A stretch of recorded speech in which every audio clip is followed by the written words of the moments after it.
오늘도 재미있는 성경 이야기 들려줄게. 5권 1편 7째 이야기 세미한 소리.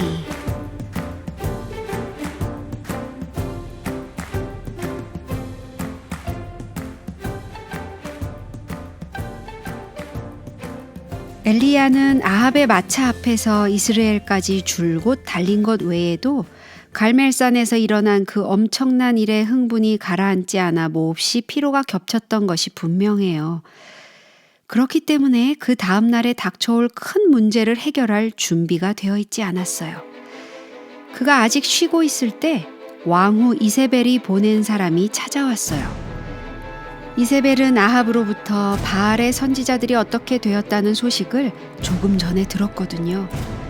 그 여자는 갈멜산에 가지 않았었기 때문에 하늘에서 불이 내려온 것을 보지 못했고, 그래서 가뭄이 그친 것이 엘리야나 하나님께 아무 상관이 없다고 생각했어요. 그는 자기의 선지자들이 죽임을 당한 것에 잔뜩 화가 나서 엘리야에게 이런 말을 전했어요. 내가 내일 이맘때에는 정녕 네 생명으로 저 사람들 중 한 사람의 생명 같게 하리라. 엘리야는 갑자기 겁이 났어요. 그는 하나님께서 그리 시냇가에서와 갈멜산에서처럼 이스라엘에서도 그를 지켜주신다는 것을 까맣게 잊어버렸어요. 그는 얼른 일어나서 목숨을 건지기 위해 도망을 쳐서 유다에 속한 브엘세바에 이르렀어요. 그는 도끼를 품은 이세벨에게서 80리나 떨어진 곳까지 도망을 친 거예요. 사실 그는 이스라엘과 유다의 경계를 넘지 않고서는 마음이 놓이지 않았어요. 그는 브엘세바에 종을 남겨두고 하루 종일 혼자 걸어서 광야로 갔어요. 그리고 거기 한 로뎀나무 아래에 털썩 주저앉았어요. 엘리야는 완전히 녹초가 되었어요.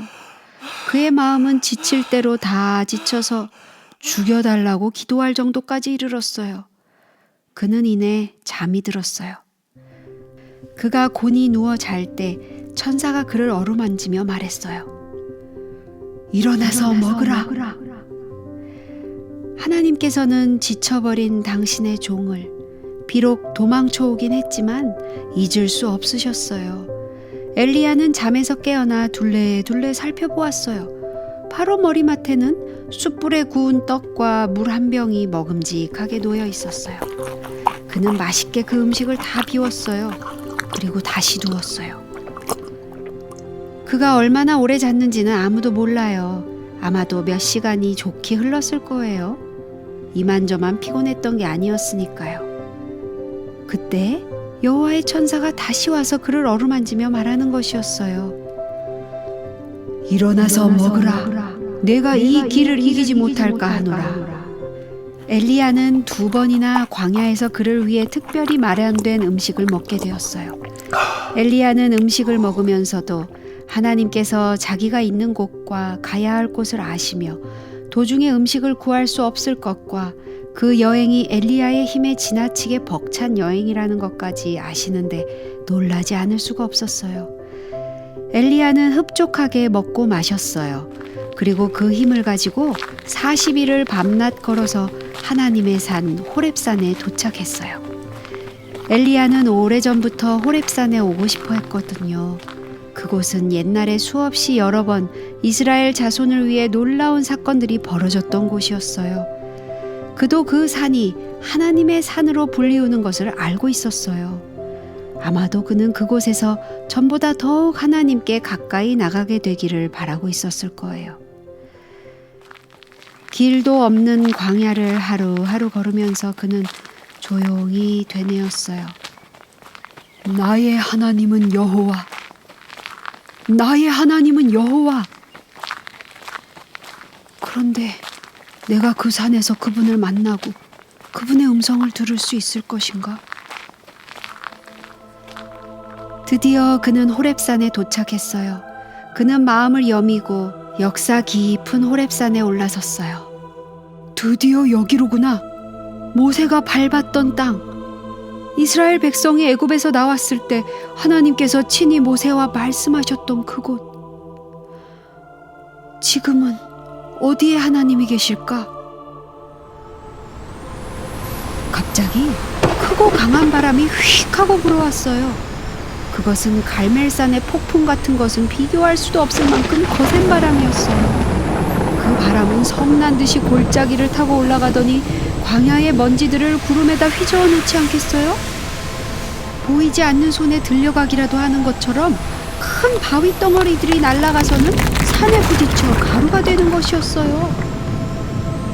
그러나 하나님은 그 바람 속에 계시지 않았어요.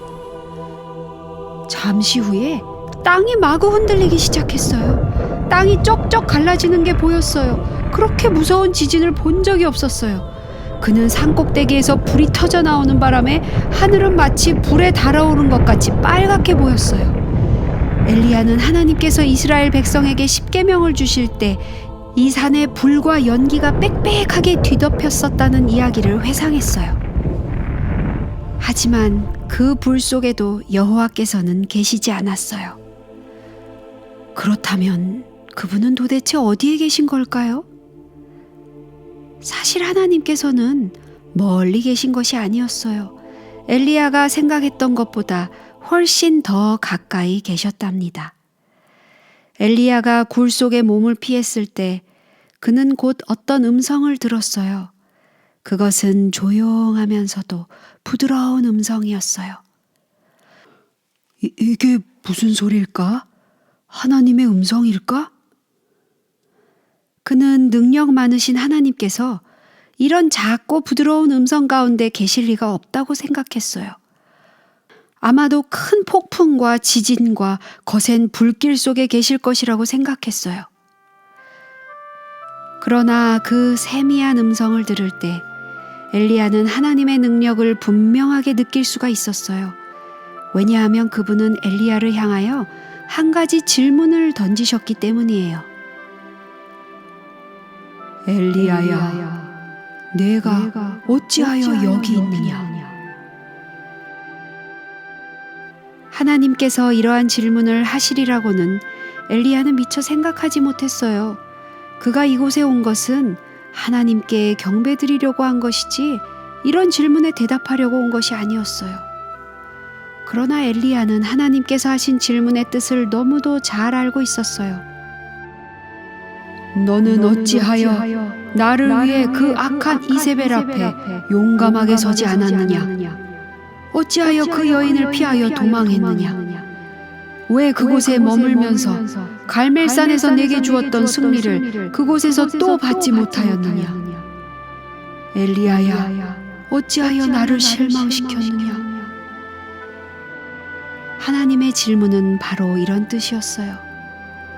그 작고 부드러운 음성은 호렙산에서 듣고 본 다른 무엇보다도 엘리야의 마음을 뜨겁게 만들었어요. 그는 구실을 붙이고 변명하기 시작했어요. 주여, 오직 나만 남았고 저희가 내 생명을 찾아 멸하려 하나이다. 그러자 하나님께서는 말씀하셨어요. 아니다. 내가 바알에게 무릎 꿇지 않은 7,000명을 이스라엘 가운데 남겨두었노라. 그 말씀은 7,000명이 아직도 도망가지 않았다는 뜻이에요. 그리고 나서 하나님께서는 엘리야에게 다시 그가 있어야 할 곳으로 돌아가도록 명령하셨어요. 도중에 엘리야는 하사엘을 기름 부어 아람 왕으로 세우고 예후를 이스라엘 왕으로 세우고 또 엘리사를 그 뒤를 이을 여호와의 선지자로 세워야만 했어요. 다메섹을 향하여 북으로 여행하면서 엘리야는 호렙산에서 있었던 일을 거듭거듭 되새겼어요. 어떻게 그 일을 잊을 수가 있겠어요?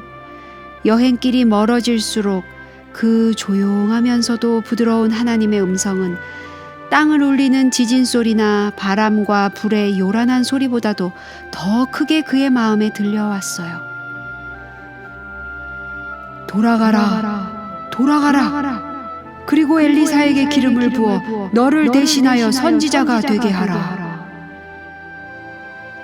엘리야는 겸손하게 하나님의 말씀을 순종하기 위하여 앞으로 나아갔어요.